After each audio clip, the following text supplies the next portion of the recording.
Waste Bengal में polling खत्म हो चुकी है, रिजल्ट्स का इंतजार है और हवा में एक ही सवाल है, क्या दीदी चौथी बार खेल कर देंगी या इस बार बंगाल में कमल खिलने वाला है। वेस्ट बंगाल का इलेक्शन सिर्फ वोट का खेल नहीं था, ये आइडेंटिटी, इमोशन और एक असल रिव्यू की कहानी थी जिसने बंगाल की पॉलिटिक्स को हिला कर रख दिया है। लेकिन दर्शकों, क्यों ऐसा एक्सपर्ट्स का मानना है कि बंगाल में चौथी बार टीएमसी का राज हो सकता है और काफी सारा काम करने के बावजूद शायद बीजेपी चूक जाए, ऐसा एक्सपर्ट्स का क्यों मानना है, आइए आपको इस वीडियो में विस्तार से समझाते हैं। सबसे पहले तो द SIR बॉम्ब, ये हकीकत थी या साजिश? सबसे बड़ा मुद्दा रहा special intensive review. Election commission ने इलेक्टोरल रोल्स की सफाई की, लेकिन रिजल्ट क्या निकला? करीब 90 लाख वोटर लिस्ट में से बाहर हो गए। इसमें 27 लाख लोग ट्रिब्यूनल्स के चक्कर काट रहे हैं, लेकिन उनके लिए 2026 का खेल खत्म हो गया क्योंकि उन्हें वोट देने का मौका नहीं मिला।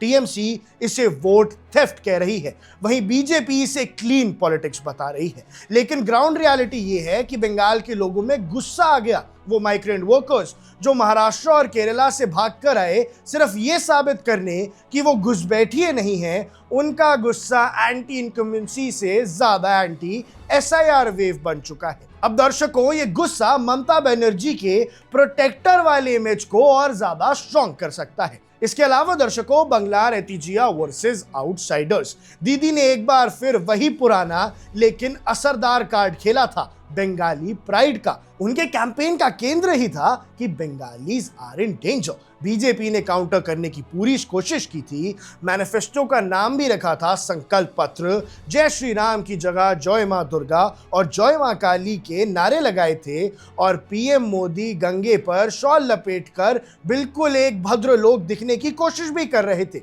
लेकिन यूपी और दूसरे स्टेट से आए लीडर्स ने जब स्वामी विवेकानंद के कोच गलत बोले या भोजपुरी सेलेब्स ने कैंपेन संभाला तो टीएमसी ने उसे कल्चरल अटैक का नाम दे दिया। बंगाल के वोटर्स को लगा कि शायद उनका नतीजा खतरे में है। दर्शकों, इसी वजह से बीजेपी के खिलाफ और कुछ वोटर्स हो सकते हैं। अगले सेगमेंट की बात करें तो वो है the Muslim vote and the M factor trap. Election से पहले लगा कि मुस्लिम वोट्स बढ़ जाएंगे।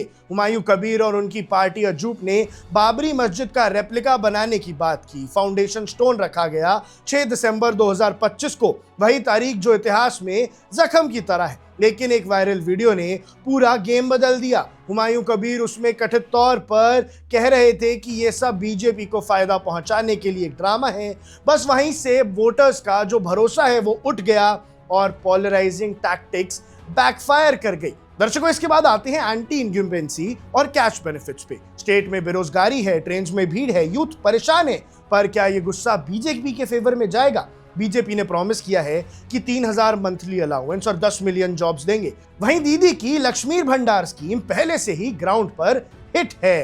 बंगाल का चुनाव हमेशा से डोल्स वर्सेस जॉब्स का रहा है, लेकिन इस बार ये fear of citizenship versus political change का बन गया है। 4 मई का इंतजार तो सबको है, तो क्या दीदी चौथी बार सीएम की कुर्सी संभालेंगी?